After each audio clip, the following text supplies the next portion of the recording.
Dear student, future colleague, welcome to the journey becoming a doctor, and thank you for choosing me as your guide.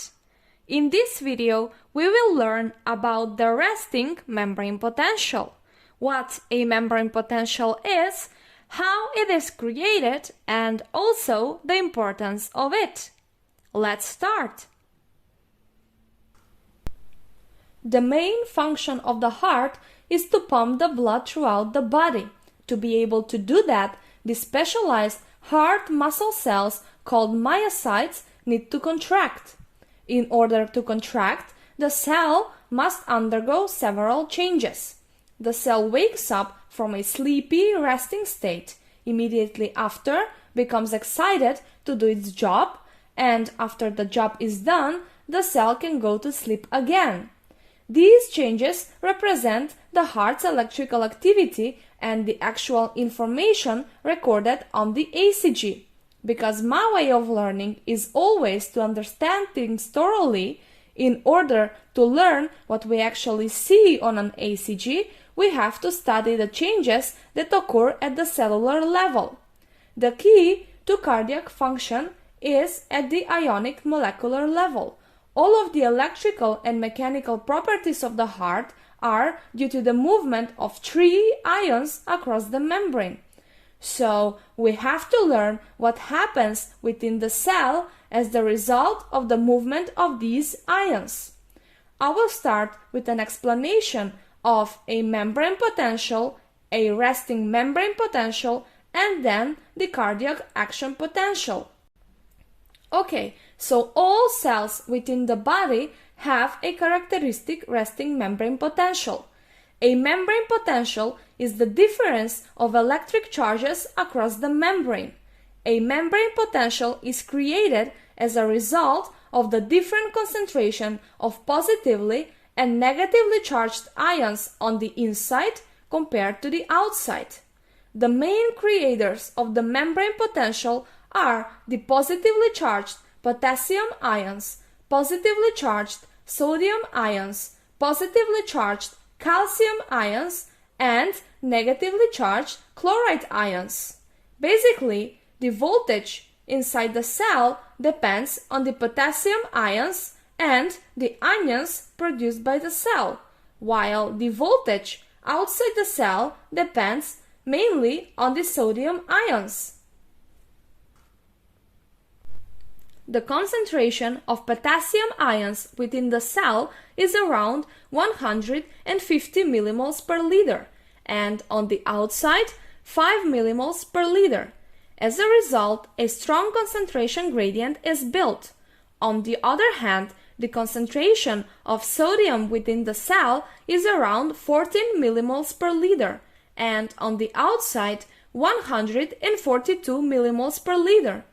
These differences in concentration and charge, as well as the difference in the permeability of the cell membrane to different ions at a given time, establish the cell's resting membrane potential.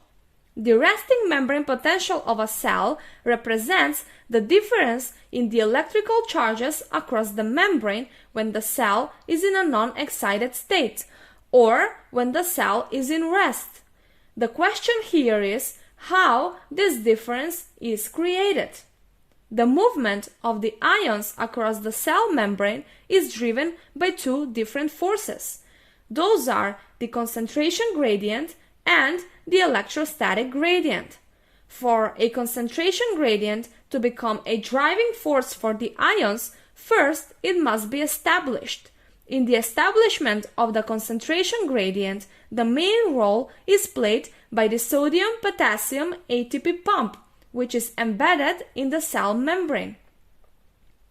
The sodium-potassium ATPase pump maintains the gradient of a higher concentration of sodium extracellularly and a higher concentration of potassium intracellularly by pumping 3 sodium ions out of the cell and 2 potassium ions into the cell. Let's dive deeper to see how this resting membrane potential is created. Okay, so in a resting state, there are two basic rules that define the movement of the ions across the cell membrane. Those are the concentration gradient and the permeability of the cell membrane to a certain ion due to a presence of specific ion channels in the cell membrane. During rest, the membrane is impermeable to sodium ions as all of the sodium channels are closed. But thanks to the presence of leak potassium channels, potassium ions can move across the membrane. Now, as mentioned earlier, there are two driving forces that move the ions across the membrane: the concentration gradient and the electrostatic gradient.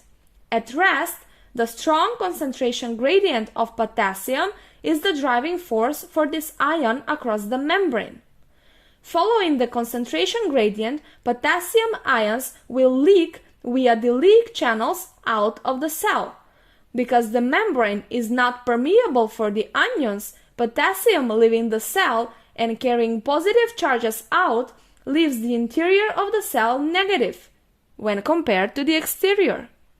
As a result of this action, an electrostatic gradient is generated. Now this electrostatic gradient becomes another driving force for the ions across the membrane. Because positive and negative ions tend to pair with one another, a force of attraction is created. The negative charges within the cell at this certain point start to oppose the movement of the positively charged potassium ions out of the cell. With that, the electrostatic force opposes the driving force of the concentration gradient. When these two driving forces become equal in strength, the movement of potassium ions across the membrane stops completely. With that, we say that the equilibrium has been reached.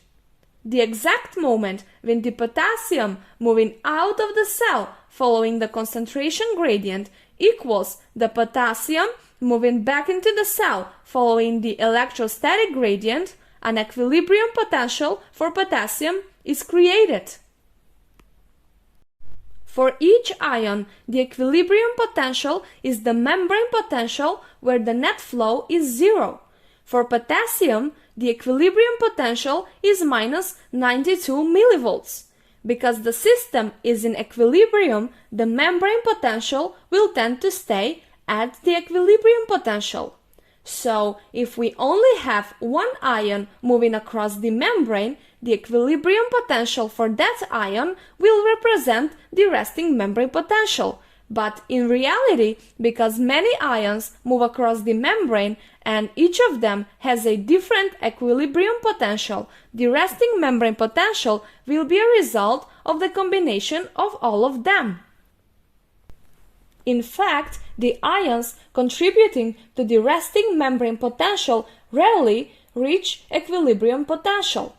Since the largest percentage falls on potassium ions when it comes to the movement of ions across the membrane, the resting membrane potential will be somewhere near the equilibrium potential of potassium. So, we can conclude that the main creator of the membrane potential is potassium, which, with its leakage from the cell carrying the positive charge outside, leaves the inside of the cell negative. With that, we have covered the physiology behind the membrane potential and the resting membrane potential. All cells within the body have a characteristic resting membrane potential. Almost all of them keep that membrane potential quite constant. But in excitable cells, this resting membrane potential undergoes drastic changes. That way, the cell generates action potential and actually does its job. And at this moment, I would like to end this lesson. I hope that you find this video helpful, and if yes, please make sure to subscribe to support me. Thank you for watching, and I hope to see you in the next video.